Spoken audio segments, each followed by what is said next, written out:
Welcome back to another episode of the Contagious Culture Podcast. We're on episode 102, and today is going to be a special episode because I have somebody that's going to come on and just rock your world. But before we get started, before I introduce our guest for today, education is not just about what happens inside a classroom. I was having a conversation with a colleague of mine earlier at the gym this morning, and they were making it seem like education is only what we do in the classroom. See, education, it's about shaping the kind of society that we want to live in. And it's important for us to be able to create institutions and programming and leadership mantras that allow us to be able to expose and empower and be able to educate other people on what that really means as well. So today I'm joined by someone who deeply believes that education can be the greatest lever for change. This person is not only an educator, but a visionary who's helping redefine what learning can look like when we center purpose, when we center equity, and when we center community impact. This conversation is so much more than just about schools. It's about how we build a better world through the power of education. And I'm just going to let him introduce himself because look, I love when people introduce themselves in a different way. And, we just connected. I learned how to officially pronounce your last name. I love it. So I'm not going to butcher it this time. And we have the man, the myth, the legend, Mr. Farshchi. And can you introduce yourself without saying any titles and without any professional accolades? Kyle, absolute pleasure to be chatting with you again.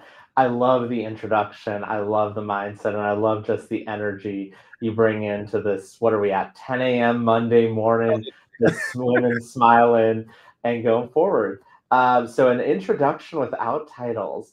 My role, goal, and mindset in life is I am very self aware that there is very little direct impact I can have on the world. I'm not going to cure cancer. I'm not going to solve climate change. But what I can do is create a trickle down effort.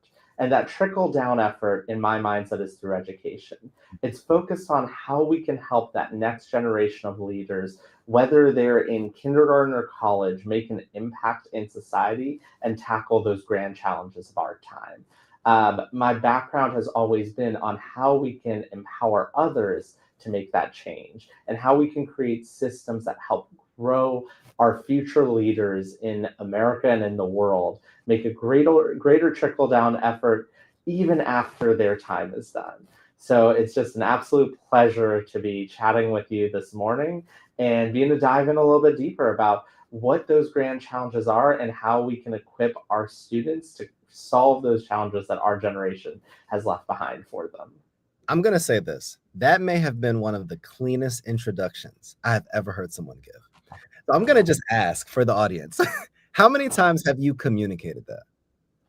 In those words, this is the first time, but in terms of what my mindset and mission is, I think that's something I daily eat, drink, sleep, breathe, etc. So first time I patched those words together in a quilt, but there have been other versions of this quilt that have existed every day for the last decade and a half.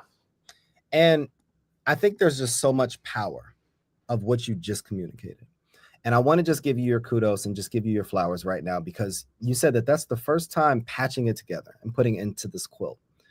But that really means that you show up with that type of mission every single day.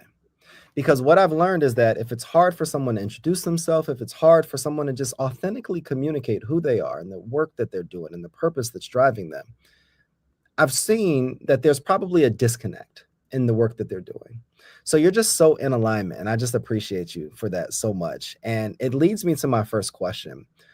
What first inspired you to even view education in the way that you do? And could you walk me through the story of what got you to this place? I think for education, that's something that's been in my DNA since day one. Whether it's looking at my grandparents who were in education roles back in their time, to my parents who instilled the value of education for me on day one, I think being able to be knowledgeable and educated, however you define it, is something that was one of my greatest values from birth, from childhood and growing on. I am very lucky to have gone to many great schools, have had many great teachers, and seen the profound effect that they each had on me, whether it's through my childhood, my adolescence, youth, etc., and then going on to developmental years, and then viewing educators who have been leaders in my organization, who have put time, who have invested in me throughout the years. I've seen both my personal growth and my personal success, others' personal growth and others' personal success, and those who aren't able to grow and succeed due to not having that value of education. So for me, it's that generational mindset. There isn't a profound moment where I'm like, well, Kyle, on Tuesday, October 12th, this happened, and I realized education made a difference. Um, Now, utilizing business skills for education is something that was learned for me. For me, I always knew I wanted to be in the space, but I didn't know how. So when I was part of a social innovation fellows program at the University of Maryland, I was exposed to different ways business can be a tool and conduit for impact in society. Mm. As a 19-year-old at the time, I thought this was cool, but I didn't realize how I could have a job in this. So in terms of professionally being exposed to this, before there was AI, it was just a very deep Google search and looking at what each different Google page went. So in terms of a professional career, it was learning from teachers, searching deeper from those teachers' teachings, and then self finding what that pathway could be, that this isn't just a passion, but also a profession. Let me ask you this question because you work with a lot of students and even leaders as well. Mhm. Can you walk me through what it would take or what's missing in schools where our students don't have this level of alignment? They miss this level of vision and clarity. And I love how you said, like, look, it wasn't this defining moment in education. For me, I feel the same, and I feel like that's why we connected, is because I just always believed that like education was the great equalizer, and I just loved learning. I loved being the best in school. I loved connecting with other people, and I loved group projects and all of these things. But I looked around at my peers, and I recognized that that wasn't always the story for them. So, what can we do in these spheres of higher education as well as K-12 education where we can better invest or expose our students to what's possible?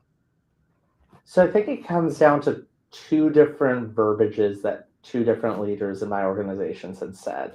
The first was no one wants to be bad at their job. Everyone wants to succeed. Everyone wants to do well. No one is trying to necessarily sabotage. There might be a one off instance, but when we're looking at the general population, everyone is trying to do well in society. That was a huge learning I had in New York that led to another learning in DC of all students want to learn. No student is coming in with that mindset of, I don't want to grow. And it's on us as the teachers on how to engage the students what's best for them. Many people are familiar with the golden rule of do unto others as you want to be done to yourself. For me, I think that rule is horrendous for education. It makes no sense. Don't do what wants to be done to you. Do what makes sense for them. Do unto others what they want to be done to them. That's So, good. with many teachers, it's not a lack of mindset. Everyone wants to be good at their jobs. And with students, it's not a lack of skill or learning ability. There are, of course, exceptions where students need accommodations to be able to grow and develop. We're not talking about when students need those additional accommodations. What we're talking about is teachers need to be able to meet the student where their mindset is, where their family is, where their background is, where their generation is, where their culture is, and think about all the externalities and make those lessons directed to that student to succeed. Is it more work? Definitely. But is that how we can meet the next generation where they are? That's the way we can get there. And I think looking at past generations, many of those people who you said didn't have that excitement to learn didn't have that necessarily teacher in their life who would meet them there. And I've just been blessed having generation after generation of teachers, leaders, individuals who have cared about me from childhood till now. So it's hoping to instill what's been instilled in me to that next generation as well. Let me ask you this question because I'm really interested in your response. If you could look back to your younger self at the start of your journey, what would you say to that person? What age younger self? Are we thinking childhood younger self, professional, college, etc.? That's a great question. And how I would follow up, there's multiple versions of ourselves that when we get to that place, when we're operating in vision and purpose and alignment, we look back at that kid and Yeah. then we're like, wow, I either A, never thought that I would be in this place, or B, look at what I did. What is that version? I think every version, whether you're going from childhood to young professional, I'd never be in this place was never the mindset. Was I never had the mindset of ending up in this place. It's all been happy accident, happy accident after happy accident, but Mm, all of it has been the mindset that has grown and shifted. So when I look to my youngest self, when I'm looking towards childhood, my primary focus was on education in terms of a fact-based learning. It was, can I memorize a book, a textbook, trivia, etc. My definition of it was people don't matter, facts matter. mm, When I turned into my college self, I did a bit of a 180. I realized that relationships were the most important, and being able to have that human interaction and genuine, authentic connection is what brought you to the next place. As I developed, I went from one extreme to the other extreme to having that happy medium of both knowledge is important and community and having those around you who are passionate about you is also important. So finding that balance has been something I've grown. Now, my mindset is I have never made a mistake in life. And the reason I say that isn't out of ego, isn't out of I am perfect. I sure as heck am in no way, shape, or form perfect. But my mindset is, and we had this as a catchphrase at one of my organizations, failure and difficulty are feedback and fun. And as mm. long as those fail forward moments happen, that if you do struggle, if you do make a mistake, it's a growth experience and you learn from it. It doesn't matter. And then it's not a failure, it's another growth opportunity. I have made countless mistakes, but it's never been a failure. It's always been, how am I going to fix this the next time I go forward? Let me ask you this. When you think about those fail forward moments, and it reminds me of a good friend of mine, Jacob Brown. He has a book called Fail Forward. Um, I look at it like a slingshot moment Yeah. where, I always visualize you have to essentially pull things back. The further that you pull it back, you give it power, and then it moves you forward into your place of destiny. But oftentimes, if we're not looking at the target, then that moment will still get us off track and off pace. Yeah. What was that slingshot moment for you? What was that fail forward moment for you that really defined your trajectory or maybe shifted that mindset or made you get back on track? What was that moment for you? So I think I've had a few different pendulum moments going from over knowledge, over community, all over knowledge, over community. I think the first week of college was one that very much realized that the mindset of being in a community, being in a organized group of individuals and being able to care about one another made a difference. It was that first moment that I am not good enough by myself, and it's more of a sum of the parts of a team. I think throughout my college experience is when I did that shift from pure knowledge to pure community. Now, the moment I did the swing back would have been early in my first job working at a charter school in New York, where there was a family that was having difficulty bringing their kids to school on time. And I led with that community empathy mindset of, you've got this, you've got this, you've got this. And time after time, they would still not be able to do it. And that's when my leader at the time brought me with that mindset of, just going with empathy isn't enough. Sometimes you need to shift to radical candor and have that direct, tough conversation where you're bringing in those facts of prioritization, even though it is a difficult student or a situation for the family to support their student, their child. Now, when I got that feedback, I again went on the other side of the pendulum, unfortunately. I went with an obnoxious aggression mindset and needed that coaching moment to bring me back. And I think there have been constant swings of the pendulum as I go forward. There's moments I have that mindset of I can do this myself. I get stressed out, overwhelmed, and I go back to how we can do this together. Realize that there are moments I need to step up more and go back. So I think it's a continuous growth mindset of those were two stories from early development that helped me get more center from the two edges I was, but I'm still swinging back and forth every day. Let me ask you this question. So you've talked a lot about purpose, about now even overcoming challenges. Um, and it's clear that at the heart of all of the work that you do, empathy is important. How would you define empathy for those who are listening, for those who are listening to the recording, to the playback? Like, how would you define empathy? It's tough to put it in a word for me. It's tough to put it in a dictionary definition. It's tough to say, this is my catchphrase for empathy. For me, it's that it's a mix. It's partially active listening. I don't think you can have empathy unless you truly are listening, internalizing, and processing what the other person is saying. Some people go with that mindset of, I know your problem already. I haven't even listened to you, and I'm going with the solution based mindset. That isn't empathy. Now that you've actually listened, it's actually having that thought process of going back to the reverse golden rule. It's not, well, this is what I need for the moment. It's not, now that I've understand the problem, this is what'll help me. It's trying to genuinely put yourself in their shoes, but it's taking that larger scale look at their shoes. The smaller scale look is, well, what can fix this issue you're having in this moment? The larger scale is, what are the systematic supports that we need to get you to where you are? So and then the final thing is just being able to lead with kindness. I think a lot of people think, oh, I've been so empathetic. I am the greatest person on this planet. I am getting X, Y, and Z result. Look at me. I am just an angel that's being reincarnated into this world. If you're going with that level of ego, that's also not empathy. So I think it's a mix of listening, thinking about root causes, and then actually authentically caring, not caring because of a result. Can you describe of what that would look like in practice? Um, I guess either for someone that is struggling with it, or Yeah, even for someone that is in a leadership role that wants to do more of leading with empathy and kindness, but doesn't necessarily know what that looks like in real time. definitely. So I think let's look at, I'll do a student example and then a professional example to balance between the two.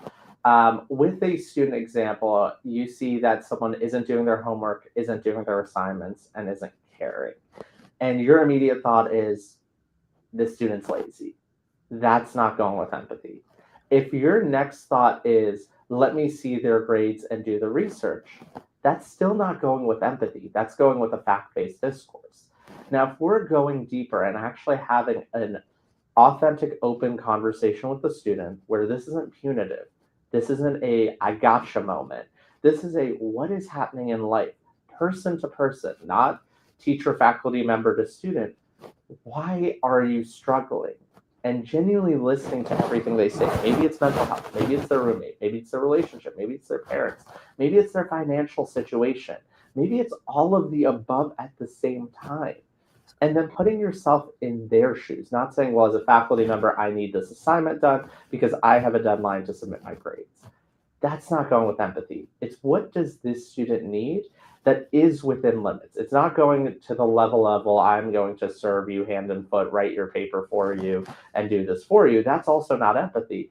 My objective as a whole is for you to learn and grow. But part of that learn and growth when it's at a student level isn't just learn and growth of the facts of the course, but it's learn and growth by modeling that leadership mindset. If I go and just yell at the student, well, not good enough, you're failing, that's how they're going to lead the next generation. If I'm able to model for them, well, this is how I would do it, hopefully when they're in a manager, I'm not explicitly telling them, but they're seeing, this is the way someone did it for me, and I was able to succeed in this class. And I think the last part is, with empathy, it's that authentic follow up and caring. Whether they say it's their relationship, their financial situation or their family, it's having that follow-up moment even after you're in the crux of the incident. How can I still support you? Mm. If you're going in a symptomatic based mindset of saying, well, you got an A on this paper, great, have a great life, see you never, that's not empathy still. That's you solve that solution based problem and having a structure based solution model, which is great if we're thinking of this as a consulting framework. But when we're going at this with an empathy mindset, it's making sure you care about that person in the future as well. I think now when you're thinking about an employer, it's very similar with the same steps. It's one, is your team member, why are they struggling? No one on your team, again, is trying to sabotage you and fail. There's, of course, crazy examples in spy movies we can bring out where it's actually a gotcha moment or this is something Hollywood. But if we're thinking about the average human being in an average workplace, no one wants to do poorly. Everyone wants to succeed. Now, with that mindset of success, what are those roadblocks? Is it culture within your organization? Is it leadership? Is it the mindset isn't working? And one phrase we always use is skill, will, and mindset in one of my organizations. With skill, do they have the tools to succeed? Is this a simple training you can give them? And all they're missing is a little boot camp on how to do the work correctly. Is it will? Do they not have that energy? And is the will being blocked internally or externally? Are there obstacles that'll help them get to those results? And then mindset, are they even values aligned with the work they're doing? If you're working in an organization that's against your own personal values, you're not going to have that drive to be successful. So I think that's on the leader in hiring to make sure they're hiring values aligned individuals. So with that, it's that skill, will, mindset. Now, once you've been able to put yourself in your team member's shoes, how do you diagnose what's blocking it? Skill, that's simple. You can teach skill. If it's will, how can you remove obstacles? And it's mindset. Maybe it's a candid conversation of is this or is this not the right place for you as a team member? Now, with all that being said, I think what's next is, again, similar with the student mindset. How can you grow? How can you talk? How can you coach? But finally, and most importantly, how can you follow up? If it's someone who had something personal, it's that check-in of I still care about you as a human being. That's true empathy. If it's something that's professional, it's making sure, do you have those skills we need? And if it's mindset and you realize this isn't the right culture, they should be in a very different organization, that's also not an issue. It's communicating that and continuing that relationship of you're a good person, you're a hard worker, and I hope you find success in a different style organization. One, that was a masterclass on leadership. Wow. And I had to, when I came off of camera for a second, I had to take notes on my end. I'm like, oh my goodness. So first of all, the skill, will, mindset just shifted my whole paradigm. And it reminds me of a book that I read. I can't remember the title, but I know it's from Jim Collins. And he talks about this idea of getting 95% of people on the bus in the correct seat. And many organizations struggle because they don't have 95% of those people in the right seats on the bus or even on the bus in the first place. So when I think about that, it's like, all right, well, are we training the standard of excellence? Okay, do we even have a standard of excellence? Is it a mindset issue? Is it a will issue? And what I heard, and I have goosebumps even as I'm thinking about this, leadership, you have to be introspective before you can be innovative. Mm-hmm. I believe all of what you said requires a leader to be able to look within. Yeah. It requires a leader to be able to see themselves first so that they can have the capacity or the empathy to be able to see other people. Have you seen that in your journey? It's funny you bring it in because I've got a different word for it. So I think this was 5th grade, was in a class, Miss Rogers Newman had this giant word on the wall, and I was just staring at it on the first day in 5th grade of like, what the heck is this word?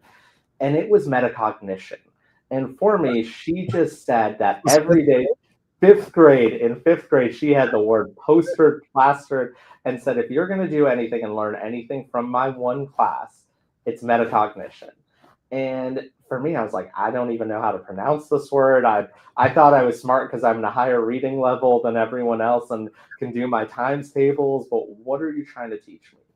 And that mindset of truly thinking about your thoughts and why you think about your thoughts and how you internalize your thoughts. And for me, it's what you're describing. I define that word in a way that's focused on where my own successes and where my own failures are. That's why, going back to earlier, it's I've never failed in that definition where people say, I wish I could undo it. I failed in a way I've grown.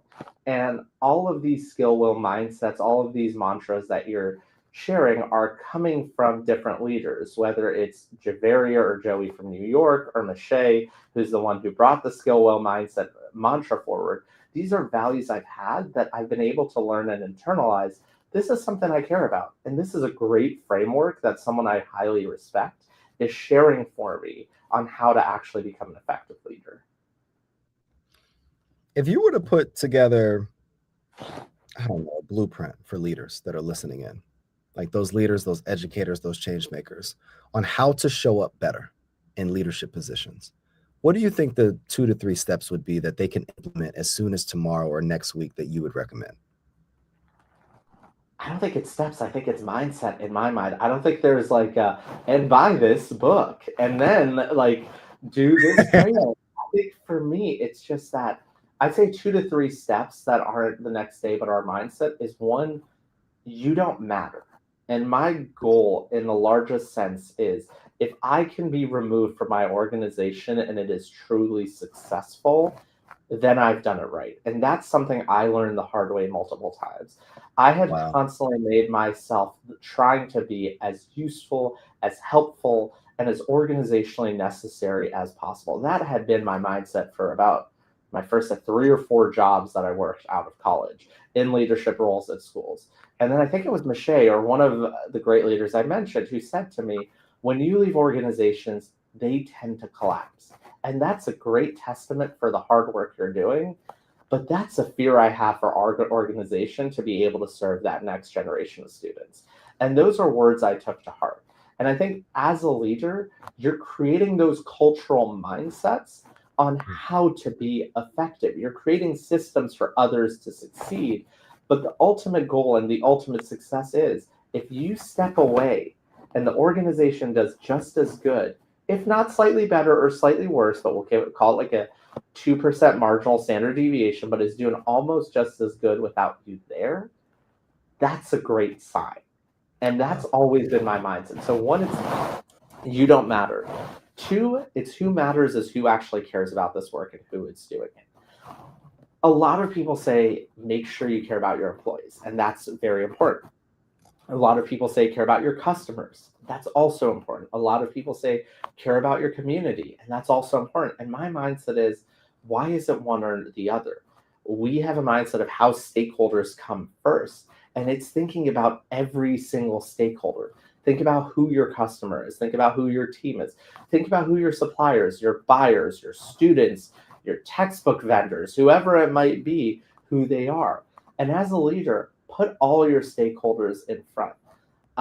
This is a term that I've kind of made up that I don't even think is the right definition for the word, but I call it hedonic utilitarianism. Think about what brings the most success and most joy to the greatest amount of people. Think about all your stakeholders and how much each value is going to support them. It's not this is going to be a short term win for one stakeholder and a long term win for another. It's how you can have that combined total win. And having that stakeholder centric mindset is the other portion of it. So neither of those you're going to learn from a textbook or be able to do overnight. Candidly, you're going to have to fail, accept you failed, but don't view it as a failure. View it as feedback and fun. I don't know if I feel inspired or triggered by you saying I don't matter. You matter, but you matter in making others matter. You know, I think it was the most, like, I wrote that down and circled it a few times on my paper, because when you continued and made the statement, if I can leave an organization and it crumbles, to be very honest with you and frank here, I always used to think that, wow, I made an impact then. But the reality of it is, you just shifted my own mindset. Even on this podcast is, if I leave the organization and I'm thinking about an organization that I left and it crumbled because I'm not there to actually do the work, that shows me in my ability to think about what I'm thinking about, that maybe I didn't do a good enough job implementing the system. Maybe I didn't do a good enough job contagiously spreading the culture. Maybe I didn't do a good enough job implementing certain processes that would stand even if I'm not there. And maybe I was so selfish in my contribution in doing the work and being seen doing the work that I wasn't focused on the bigger picture because I wanted to matter. And I didn't step out and say, like, look, it's not about me. It's about growing this thing forward. I just want to thank you for that, really, because that really touched me in a triggering way, but in an empowering way. No, and it's something that I have made that mistake so many times. And I've been in that mindset of look at me, look at me, look at me. And I think that moment, and I think I've had, just thinking of many moments, there are many ways to pull yourself out as well. Some people say if you take that 1 week, 2 week vacation, you get to see how the organization functions. Mm. I had a fun one, I think it was 2.5 years ago, where I was pulled on a long term jury duty for, I think it was 8 weeks plus. And I got to Can you see, talk about it? it's an open case now. It's all disclosed. Sentencing finally happened after a year of appeals. But what was exciting was seeing I hadn't left the organization, but I was temporarily gone for 8 weeks. Mm. And the first 2 weeks, the systems were working great. The next 2 weeks, cracks were showing. And the last 4 weeks, I'm still working there, but trying to work in off hours or those 30-minute bathroom coffee breaks we get when they're having an aside with the judge. And with all of those, I'm seeing where I have failed so far in creating a cohesive culture. So when I came back from those 8 weeks, it reset my mindset on how to actually be successful because I was able to pull out, see where we were failing. Because when you're gone for a week, everyone can hold the ship, standard operating procedures will work. But when it's 2 months, that's when the cracks will actually show. I love what you just said. There was a gap in essentially creating this cohesive culture. Yeah. I recognize that this has showed up in my own personal and professional journey. Yeah. And I know that there's somebody listening either now or that's going to be listening in that has been triggered like me as well. What would you recommend on how they do implement these systems? Like, what are things that, and maybe this is for me now, like, how do you approach organizations recognizing this mindset? Like, hey, I don't matter. I want to make this thing better. Recognizing that I want to really look at other stakeholders and see how I can, establish this system of success. But then also wanting to be able to step out and allow this organization to still thrive. Where do I start? So I think there's a few different mindsets that come in. One, it's ask for feedback. I think having that feedback forward mindset, and I've had situations in the last year where I don't know the answer. And I call back other leaders, role models, and mentors I've had.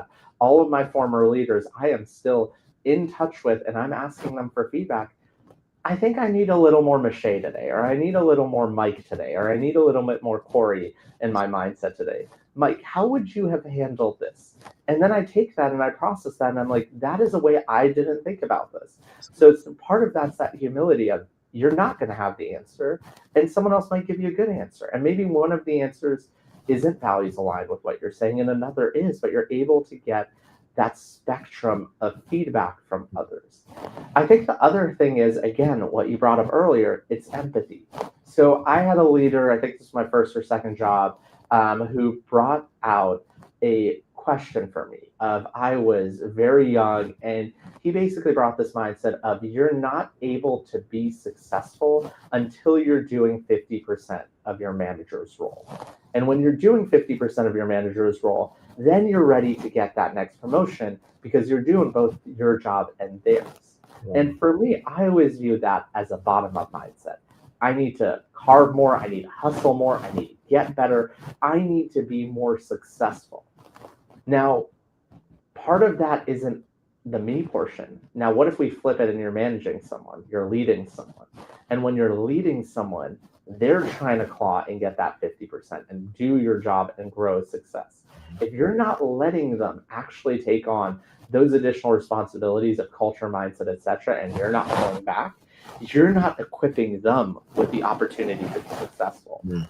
So what my mindset has been is, yes, I want to always do 50% of my leader's role to be able to be successful. But also I need to let my team do 50% of mine so they can grow as well.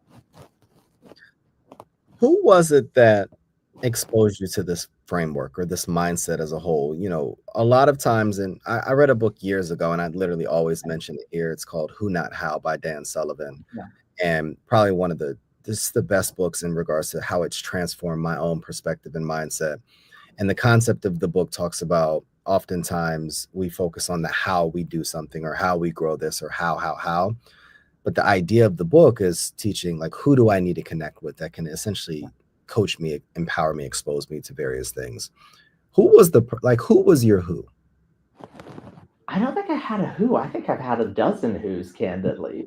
So I think when it's coming with that, when you were bringing up empathy, caring, and mindset, that comes from parents, family, greater relatives, and the friends who've been around me and have cared for me and I've cared for them.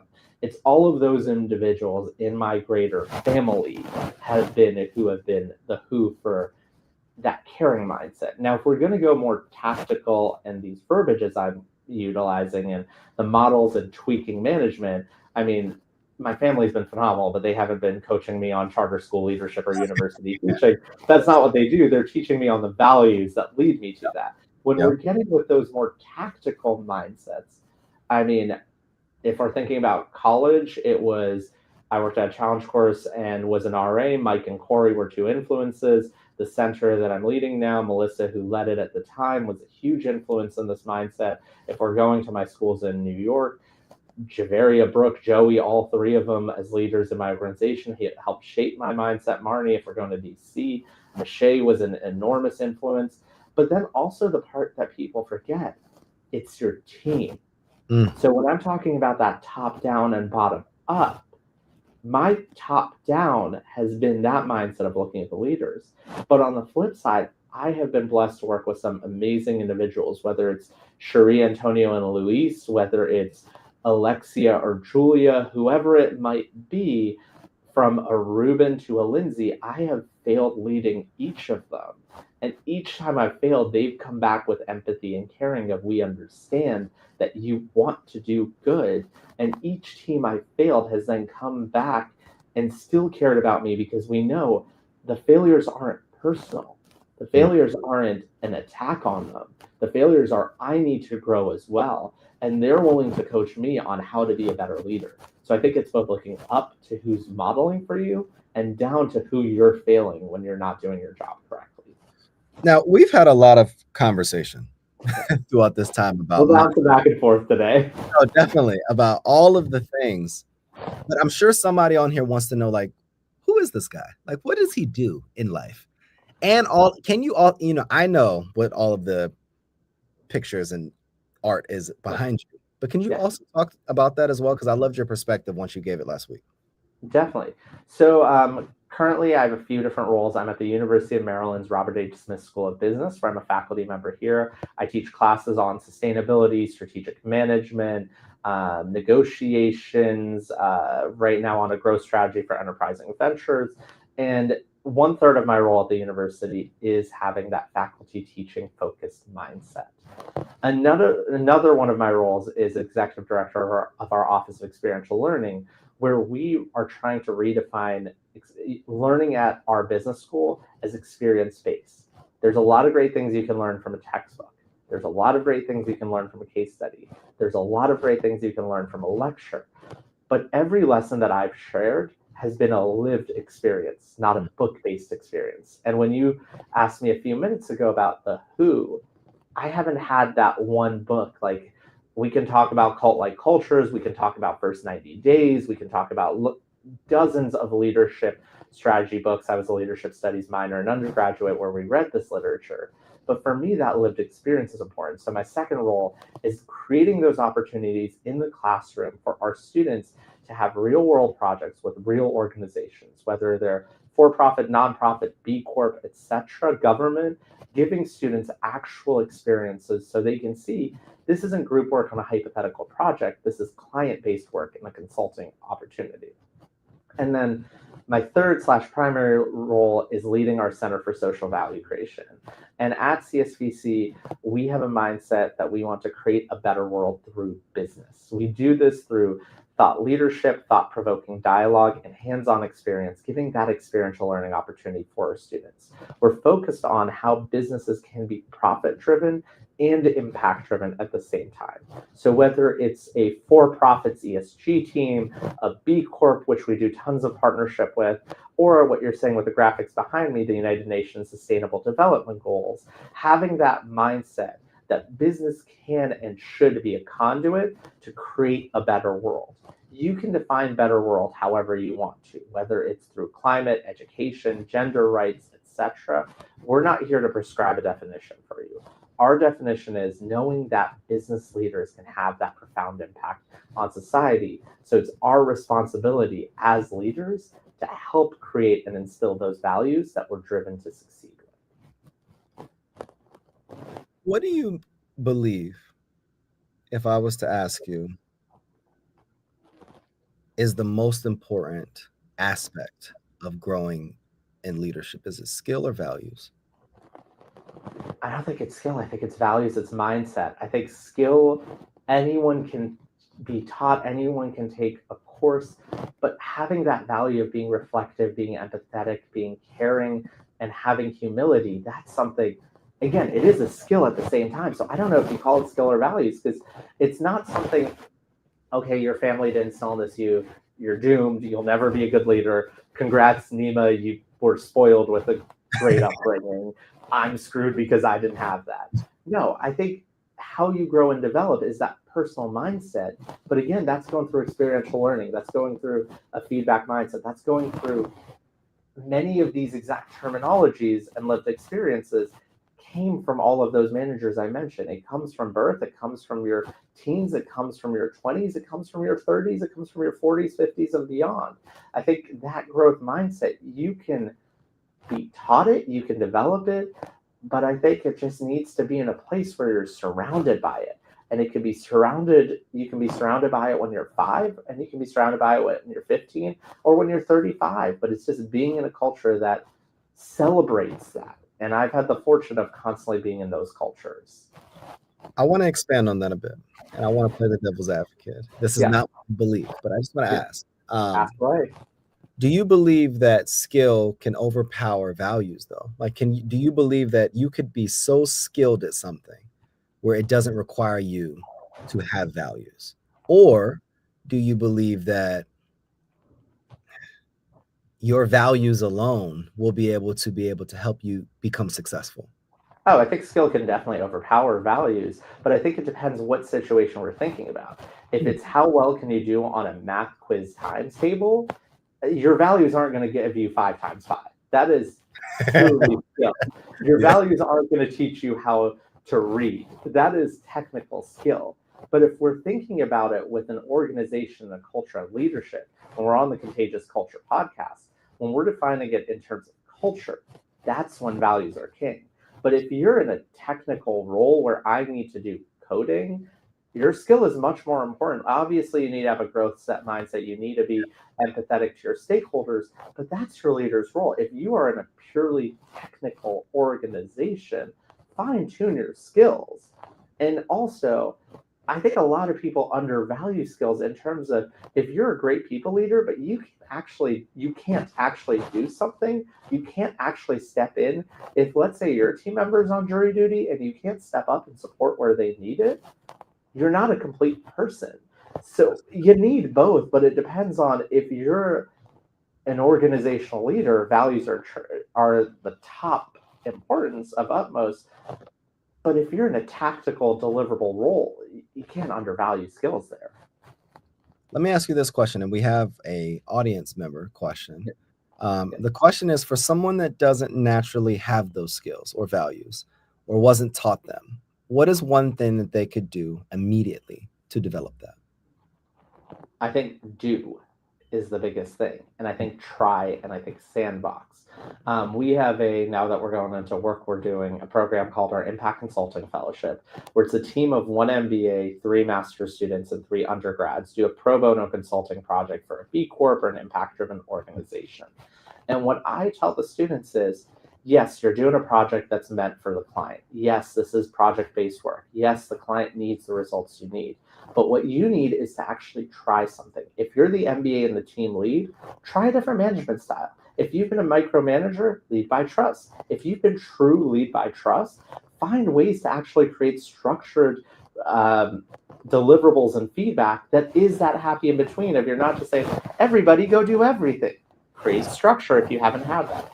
If you're on the team, find ways to get outside your comfort zone. And what I believe what Kiana was asking, it's try something new.